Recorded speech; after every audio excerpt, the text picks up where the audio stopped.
والمنفقين والمستغفرين بالأسحار شهد الله أنه لا إله إلا هو والملائكة قائما بالقسط لا إله إلا هو العزيز الحكيم إن الدين عند الله الإسلام وما اختلف الذين أوتوا الكتاب إلا من بعد ما جاءهم العلم بغيا بينهم ومن يكفر بآيات الله فإن الله سريع الحساب فإن حاجوك فقل أسلمت وجهي لله ومن اتبعن وقل للذين أوتوا الكتاب والأميين أسلمتم فإن أسلموا فقد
কথা হলো তুমি যদি ঈমান ছাড়ো তাইলে তোমাকে আমি অঢালা টাকা পয়সার মালিক করে দেব, মক্কার বড় ধনী ব্যক্তির সাথে বিয়া দিয়ে দিব।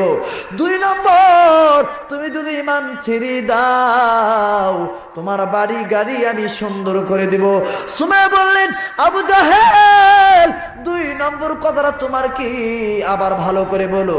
2 নম্বর কথা হলো, সুমাইয়াকে আবু জাহেল ডেকে ডেকে বললেন, 2 নম্বর কথা হলো তুমি বেপরদায় ঘোরাঘুরি করবা, তুমি নাচের আট্টাখানায় নাচ নট করি নাচবা। সুমাইয়া বললেন, আবু জাহেল মারতে মারতে যদি আমাকে মেরো ফেলো, আমি কথা দিচ্ছি যেই আল্লাহর প্রতি একবার ঈমান এনেছি জীবন চলে যাবে রে, তথাপি আমি ঈমান ছাড়বো না। জোরে কোন সুবহানাল্লাহ। আবু জাহেল রাগ করে ভাইদার আমার সুমাইয়াকে দেখেন মেয়ে মানুষকে